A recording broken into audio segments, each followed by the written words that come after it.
Good morning, students. Here, Dr. S.L. Sharma, Assistant Professor in Geology, Rajrishi college Alwar. आज हम invertebrate larvae की बात करेंगे। उनमें से फ्री स्विमिंग लार्वी की बात करेंगे। इनवर्टिब्रेट लार्वी दो तरह के हैं, एक तो स्वतंत्र प्लावी और दूसरे पैरासाइटिक या परजीवी। तो उनमें से हम स्वतंत्र प्लावी या फ्री स्विमिंग लार्वी की बात आज हम करेंगे। लार्वा बनता क्यों है, लार्वा का काम क्या है? हम सामान्यतः जानते हैं कि किसी भी जीव के परिवर्तन में कई मध्यस्थ अवस्थाएं होती हैं। इनवर्टिब्रेट के अंदर या अकशेरुकियों में जो मध्यस्थ अवस्थाएं हैं वो बहुत सारी, अंडा, लार्वा, प्यूपा और अडल्ट, ये जीवन चक्र का हिस्सा है। सभी अवस्था इनमें से किसी में लार्वा हो भी सकता है, किसी में नहीं भी हो, किसी में प्यूपा हो सकता है, किसी में नहीं हो। तो ऐसी अवस्थाएं जहां पर लार्वा या प्यूपा होते हैं या वे जंतु जिनमें मध्यस्थ अवस्थाएं होती हैं, उन्हें हम इनडायरेक्ट डेवलपमेंट या अप्रत्यक्ष परिवर्धन की संज्ञा में रखते हैं। और जिनमें ये अवस्थाएं नहीं होती हैं वहां डायरेक्ट डेवलपमेंट होता है, प्रत्यक्ष परिवर्तन होता है। शुरुआत हम करते हैं पोरिफेरा की लार्वा से। एम्फीब्लास्टुला लार्वा अवस्था है। एम्फीब्लास्टुला लार्वा कैसा होता है उसकी हम बात करेंगे। परिवर्तन जब होता है तो इसमें निषेचन के फलस्वरूप बने जायगोट में असमान और पूर्ण भंजी विदलन होता है, अनइक्वल एंड होलोब्लास्टिक, जिसके फलस्वरूप स्टमोब्लास्टुला बनता है। इसका ऊपरी भाग माइक्रोमियर से बना होता है। जो माइक्रोमियर होती हैं उनके अंदर की तरफ कसाब उपस्थित होते हैं तथा निचले भाग में मुख के चारों ओर से घेरती हुई 8 मैक्रोमियर होती है। यहाँ देखिए आप, ये माइक्रोमियर है और ये नीचे की तरफ मैक्रोमियर है। तो ये मैक्रोमियर, ये माइक्रोमियर के ऊपर ये कसाब देखने को मिलती है, फ्लैजेला देखने को मिलते हैं, जिनमें कसाब नहीं होते। तो ऐसी स्थिति में जो स्टोमोब्लास्टुला के उलटने से कसाब बाहर की ओर आ जाते हैं। पहले ये अंदर थे, अंतर्वलन हुआ, इनमें से इन्विजिनेशन हुआ और ये बाहर आ गए। इस अवस्था में जब ये पलट जाता है, जिसमें कसाब बाहर आ जाते हैं, पहले भीतर थे, तो इस स्थिति में ये बाहर आ जाएंगे तो ये तैरने में मदद करेंगे। तो इस स्थिति में जो लार्वा बनता है उसे हम एम्फीब्लास्टुला लार्वा कहते हैं। कसाबित कोशिकाएं माइक्रोमियर अगले आधे भाग में होती हैं तथा अकसाबित कोशिकाएं मैक्रोमियर पिछले भाग को बनाती हैं। और इस अवस्था में लार्वा मेसेनकाइम छोड़कर बाहर जलधारा के साथ आ जाता है और स्वतंत्रता पूर्वक तैरता रहता है। कसाबित ध्रुव आगे की ओर रहता है, ऊपर की तरफ रहेगा ये, जिसकी वजह से तैरने में मदद करेगा। आगे चलकर जब इसमें गैस्ट्रुलेशन होगा तो ये आगे का फर्दर डेवलपमेंट। इसी तरह का ये पेरेन्काइमुला लार्वा होता है जो सामान्यतया इनके अंदर देखने को मिलता है। सिलेंट्रेट में जो लार्वा बनता है प्लेनुला लार्वा, ये भी फ्री स्विमिंग सिलिएटेड लार्वा है। इसमें भी जब ब्लास्टुला बना, ब्लास्टुला से गैस्ट्रुलेशन हुआ, गैस्ट्रुलेशन होने से 2 जर्म लेयर बन गई और जर्म लेयर बनने से बाहर की कोशिकाएं जो हैं उन पे ये सीलिया डेवलप हो गए। ऐसी स्थिति में ये फ्री स्विम करता हुआ, तैरता हुआ, ये प्लेनुला लार्वा जब तैरता हुआ कुछ समय पश्चात नीचे सतह पे जाके बैठ जाता है और ये लाइक हाइड्रूला के रूप में एक छोटा सा हाइड्रा के समान जीव जो है वो डेवलप होता है। इससे आगे का हाइड्रा या ओविलिया जैसी कॉलोनी का निर्माण हो जाता है। ऑरेलिया में ग्रोथ अलग तरीके की होती है। इसमें क्या होता है, ये ciliated free swimming planula larva जो है ये किसी आधार पर चिपक जाता है, सीलिया जो है वो लॉस्ट हो जाते हैं, माउथ ओपन हो जाता है, दूसरे जो डिस्टल एंड है एक तरफ से तो ये चौड़े वाला हिस्सा नीचे चिपक गया इसका और ये सकरे वाला हिस्सा ऊपर की तरफ रहता है। यहाँ पर मुख जो है विकसित हो जाता है और ये अब क्या इलोंगेट दीर्घ बढ़ना शुरू करता है। Metamorphose into small trumpet shape about 5 mm high called hydrula or young cyphistoma. Its proximal part is narrow but like stock like organ, ये किसी सबस्ट्रेटम या आधार से चिपकने के लिए इसका जो सकरा भाग हो जाता है वो यहाँ देखने को मिलता है। और ये अब बडिंग एडहेसिव से चिपक गया, tentacles buds around the mouth, मुकुलन शुरू हो जाता है, 16 लॉन्ग और cylinder tentacles form and mouth becomes square in shape. आगे चल के ये क्या बनता है उसकी बात करते हैं। ये एफाइरा लार्वा जो है वो बनता है। यही scyphistoma undergoes the remarkable process of budding, मुकुलन की प्रक्रिया होती है और स्टेबलाइजेशन के द्वारा बहुत सारे मुकुल वहां बन जाते हैं। अब हर एक मुकुल जो है एक एफाइरा कहलाता है। यहाँ पर देखिए आप कि at this stage the scyphistoma with a segmented body is called strobila, and each of the segments is called ephyra larva. तो एफाइरा लार्वा की शक्ल यहाँ पर हम आपको दिखा रहे हैं। ये एक मेडोसेड फॉर्म के अंदर, हम जानते हैं कि सिलेंट्रेटा में पॉलिप और मेडुसा जैसी शक्लें होती हैं, तो जो बना वो तो पॉलिप जैसी शक्ल बना और उस पर मेडुसा जो है डेवलप हुए बडिंग के द्वारा। तो यहाँ पर ये मेडुसा जैसी शक्ल अब आप देखेंगे इसके अंदर। तो यहाँ देखते हैं हम कि छतरी के आकार की यहाँ पर देखते हैं। तो इसमें 8 भुजाएं होती हैं, 8 आर्म होती हैं, और ये रेडियल और इंटररेडियल कैनाल जिसे कहते हैं उन भागों में ये स्थित होते हैं। 8 भुजाएं और हर एक भुजा जो है आगे से बाइफिड लोब के द्वारा यहाँ पर आप देखते हैं ये सेंस, और उस बाइफिड लोब के अंदर यहाँ पर एक सेंसरी रिच जिसे हम कहते हैं यहाँ देखने को मिलती है। और इस सेंसरी रिच के अंदर हमें देखने को मिलती है tentaculocyst between the marginal lappet. तो manubrium of the mouth is present in the middle of subumbrellar, यहाँ पर मुख मिल रहा है और मुख के और जहाँ इसका पार्ट जुड़ा हुआ है इसके बीच में ये मेनोब्रियम देखने को मिलता है। आपने अगर ओबेलिया देखा है तो उसके अंदर मेनोब्रियम देखा है, पूरा लंबा फट्टे जैसा, या हम यूं कह सकते हैं कि जो हैंडल होता है छतरी का वो पार्ट जो है मेनोब्रियम कहलाता है। This is the gastric filament, ये स्टमक नीचे, तो ऊपर माउथ, उसके नीचे थोड़ा हैंडल टाइप में या थोड़ा लंबा एलोंगेटेड पार्ट जिसे हम मेनोब्रियम कहते हैं, और उसके नीचे गैस्ट्रिक फिलामेंट जो कि स्टमक के साथ में जुड़ा हुआ है। तो इस तरह की स्थिति यहाँ देखने को मिलती है। Manubrium with middle part of subumbrellar surface, gastric radial, perradial and interradial canals are also seen. Ephemeral larva swims actively in water and metamorphose into adult aurelia. जो आगे चल के यही ऑरेलिया लार्वा मेटामॉर्फोस होगा, कायांतरण होगा और adult Aurelia के अंदर परिवर्तित हो जाएगा। सिलेंट्रेटा के बाद में हम बात कर रहे हैं एनेलिडा की। तो एनेलिडा में जो लार्वा देखने को मिलता है वो है ट्रोकोफोर लार्वा। यहाँ पर ये ट्रोकोफोर लार्वा आपके सामने है। गैस्ट्रुलेशन के बाद पक्षमाभि भ्रूण तेजी के साथ एक लार्वा अवस्था में परिवर्तित होता है जिसे ट्रोकोफोर लार्वा कहते हैं। यह लार्वा पूर्ण वृद्धि प्राप्त प्रारूपिक ट्रोकोफोर लार्वा में एक संवेदी शिखर या सेंसरी एपिकल ऑर्गन होता है, ये वाला सब जिसे एपिकल टफ्ट या सीलिया कहते हैं। ये संवेदी एपिकल ऑर्गन कहलाता है या प्लेट होती है जिस पर सीलिया का एक गुच्छा होता है। इसी के नीचे ब्रेन रूडिमेंट, यहाँ इसके साथ में जो है गैंग्लियन की बात कर रहे हैं, this one is the brain rudiment देखने को मिलता है।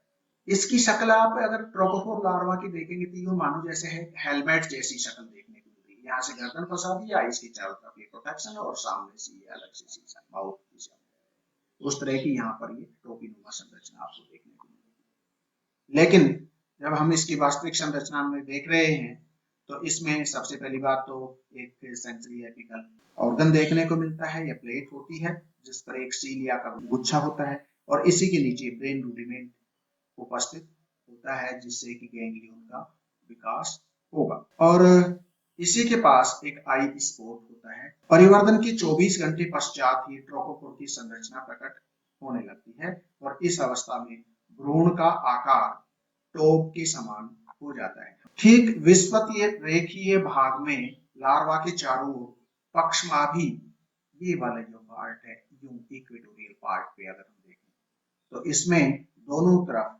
ऊपर और नीचे, यहाँ चारों तरफ जिसे हम कहें कि एक ऊपर की तरफ ये चारों तरफ घूम जाएगी, नीचे की तरफ ये चारों तरफ घूम जाएगी। तो इनको हम कहते हैं कि चारों ओर पक्षमाभी कोशिकाओं की मेखला का विकास हो जाता है, जिसे ऊपर वाली जिसे कहते हैं, जिसे प्री ओरल सीलिएटेड बैंड कहते हैं, और दूसरी वाली को पोस्ट ओरल सीलिएटेड बैंड कहते हैं। कुछ कृमियों में गुदा के ठीक पहले एक और बैंड देखने को मिलता है, ये एनस से ठीक पहले, यहाँ नहीं है लेकिन कुछ में वहां देखने को मिलता है, तो उसे पोरोट्रॉप भी कहते हैं। आहार नाल में ये इसकी आहार नाल, ये माउथ हो गया, ये इसका स्टमक हो गया, और ये नीचे आओगे तो ये इंटेस्टाइन होगी, और नीचे आ गए तो ये एनस होगी। तो ये क्या होगी, माउथ से एनस तक आ गए तो ये क्या, एलिमेंट्री कैनाल होगी। मेसोडर्म की कोशिकाएं, यहाँ पर ये मेसोडर्म की कोशिकाएं हैं, ये अस्पष्ट कोशिकाएं एक जोड़ी पुंज के रूप में यहाँ निचले शंकु में स्थित रहती है। इन्हीं कोशिकाओं के निकट एक्टोडर्म से विकसित प्रोटोनेफ्रिडिया, ये यहाँ पर ये जिसे हम कहते हैं लार्वल नेफ्रिडिया या प्रोटोनेफ्रिडिया उपस्थित होते हैं। प्रारंभ में सीलोम का अभाव होता है, केवल एक्टोडर्म और एंडोडर्म होती हैं, और एंडोडर्म से आहार नाल का निर्माण होता है। इस प्रकार लार्वा कुछ पोलिकीटो में ही पाया जाता है। नेरीज में ट्रोकोफोर अवस्था अंडे से बाहर आने से पूर्व ही व्यतीत होती है, और अंडे से बाहर निकला लार्वा पोस्ट ट्रोकोफोर लार्वा कहलाता है। इसमें 3 सूपधारी खंड होते हैं, और लार्वा की संरचनाएं अधिक विकसित नहीं होती, मतलब अंडे में ही लार्वा वही समाप्त संपन्न हो जाता है। अब हम बात करते हैं लार्वा ऑफ मोलस्क। मोलस्का के अंदर जो लार्वा देखने को मिलते हैं, close relationship with annelids, it seem to occurrence of trochophore larva in many forms of mollusc. कई मोलस्क में ट्रोकोफोर लार्वा मिलते हैं, इसलिए इसका क्लोज रिजेम्बलेंस है इसके साथ में, एनिलिडा के साथ में, क्योंकि अभी हमने एनिलिडा में क्या ट्रोकोफोर लार्वा की बात की है। तो यहाँ पर कहाँ देखने को मिल रहा है ट्रोकोफोर लार्वा, आर्कियोगैस्ट्रोपोड जिसे पटेला कहते हैं, इन बाइवेल्विया के अंदर जो है वो यहाँ देखने को मिलता है। This found also in the chitons, Amphineura के अंदर देखने को मिलता है, काइटिन के अंदर, डेंटिलियम जिसे स्कैफोपोडा कहते हैं उसके अंदर देखने को मिलता है।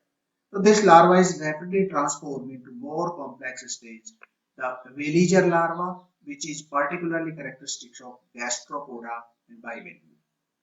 एक वेलिजर लार्वा और एक इम्पोर्टेंट लार्वा जो इसके अंदर देखने को मिलता है, ये वाला जिसे हम कहते हैं ग्लोचिडियम लार्वा। तो मोलस्का को ग्लोचिडियम लार्वा के नाम से ही ज्यादा जानते हैं।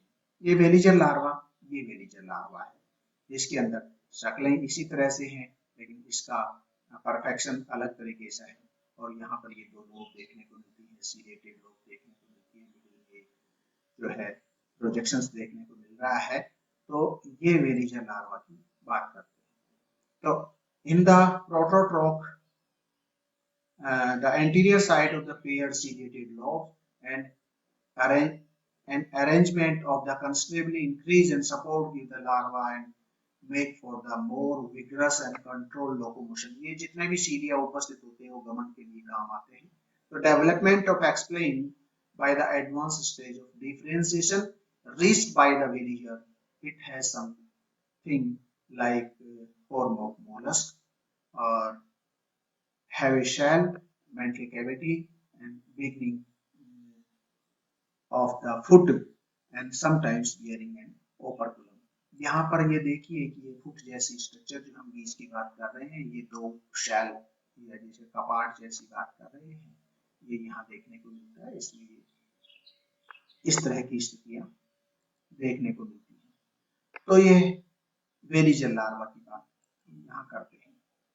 अब हम बात कर रहे हैं ग्लोचिडियम लार्वा की। ये ग्लोचिडियम लार्वा है, यहाँ पर आप देख रहे हैं ये स्पष्ट जो है ये शेल वाल्व हो जाएगा, ये मेंटल हो जाएगा अंदर की तरफ, ये सेंसरी क्रिस्टल्स के 3 पेयर इधर उधर मिलके ये बीच में जो है बाइसेस देखने को मिलता है, सेंसरी फिलामेंट है, ये बाहर की तरफ ये हुक देखने को मिलते हैं, दोनों जुड़े हुए हैं जहाँ मसल्स के द्वारा, ये हिंज या जॉइंट कहते ही हैं हिंज को। तो ये इनकी बात कर। ग्लोचिडियम लार्वा स्वतंत्र जलीय सीपीओ की एक विशेषता है। ग्लोचिडियम का अर्थ बाण की नोक, पॉइंट ऑफ एन एरो होता है, और 0.1 mm से 0.4 mm तक चौड़ा तथा एक सूक्ष्म लार्वा है, और इस के कवच में त्रिभुजाकार एवं सरंध्र 2 वाल्व या कपाट होते हैं। मैंने अभी बोला कि ये त्रिभुजाकार, ये वाल्व ये उपस्थित है, यहाँ पे वाल्व, ट्रायंगुलर वाल्व उपस्थित। फिर इसके अलावा और सब चीजों की बात कर रहे थे हम, उसी में और आगे बढ़ते हैं। तो ऊपर की तरफ जुड़ी हुई और नीचे की ओर स्वतंत्र होती है, और प्रत्येक कपाट वाल्व का निचला स्वतंत्र सिरा एक स्पष्ट हुक, दरअसल में इसको हम अगर इन्वर्ट कर दें तो इसकी डायरेक्शन ये ऊपर हो जाएगा और ये नीचे हो जाएगा। इसको हम अगर यूं घुमा दें तो ये अब इस तरह का लार्वा होता है। तो इसलिए ये बनाने में हम वैसा बना देते हैं, लेकिन ये वाला निचला हिस्सा हो जाएगा, ये ऊपरी हिस्सा हो जाएगा। इसे वापस हम घुमाते हैं तो ये इस तरह से हमने अभी बताया कि ऊपर की तरफ से जुड़ा हुआ तथा नीचे की ओर से स्वतंत्र होती है, तो ये ऊपरी हिस्सा है और नीचे की तरफ से ये स्वतंत्र। तो नीचे जो स्वतंत्र हुक के समान वृद्धि कर जाता है सिरा, उसमें बहुत से कंटक या स्पाइन होते हैं, और भ्रूण में एक जोड़ी मेंटल लोब्स होती है। ये अंदर की तरफ आप देखेंगे कि ये मेंटल लोब है, पीछे यहाँ लिखा है मेंटल। तो इधर भी और इधर भी दोनों तरफ जो है साइड में एक जोड़ी प्रवार भित्ति या पालियां जिन्हें हम कहते हैं, और मध्य में पृष्ठीय व आंतरांग पिंड होता है। ये यहाँ पर एक प्रवार पालियों के किनारे पर प्रत्येक ओर ब्रश के समान संवेदी सूपों के 3 या 4 समूह होते हैं, और दोनों कपाटों के बीच अनुप्रस्थ रूप से फैली हुई मोटी अभिवर्तनी पेशियां या एडेक्टर मसल्स होती हैं। ये एडेक्टर मसल्स हैं, और ये 3 एक 4 ये ब्रेस्टल्स की ये समूह यहाँ उपस्थित होते हैं। एडेक्टर पेशियों की सहायता से ये दोनों कपाट परस्पर चिपके रहते हैं, और पाद का विकास अभी नहीं है। शरीर के मध्य अधर सतह पर एक ग्रंथिल कोष्ठ होता है, जो एक लंबे चिपचिपे धागे का श्रवण करता है, और इस जिसे लार्वे का सूत्रगुच्छ या बाइसिस, ये वाला ये बाइसिस कहलाता है। जिसे हम कहें कि 2 भागों में बांटने वाला पार्ट। लार्वा में कोई मुखांग या गुद क्षेत्र नहीं पाए जाते। एक सीपी की देह में एक समय में हजारों ग्लोचिडियम लार्वा उपस्थित हो सकते हैं, और ये गिलों द्वारा स्रावित श्लेष्म द्वारा पोषण प्राप्त करते हैं। परिपक्व लार्वा गिल से निकलकर सुप्राब्रेंकियल कक्ष से होते हुए और वही एक्सोकरेंट कैनाल से साइफन से जल में आ जाते हैं, और जल में तल में स्थित हो जाते हैं। ये अपने कपाट खोल अथवा बंद कर सकते हैं, किंतु स्वतंत्र रूप से तैर नहीं सकते, और वयस्क अवस्था के परिवर्धन हेतु ग्लोचिडियम किसी स्वतंत्र जलीय मछली से संलग्न हो एक बाह्य परजीवी की तरह जीवन व्यतीत करता है। आगे आर्थ्रोपोडा के और इकाइनोडर्मेटा की लार्वा की बात हम बाद में करेंगे दूसरे हिस्से में।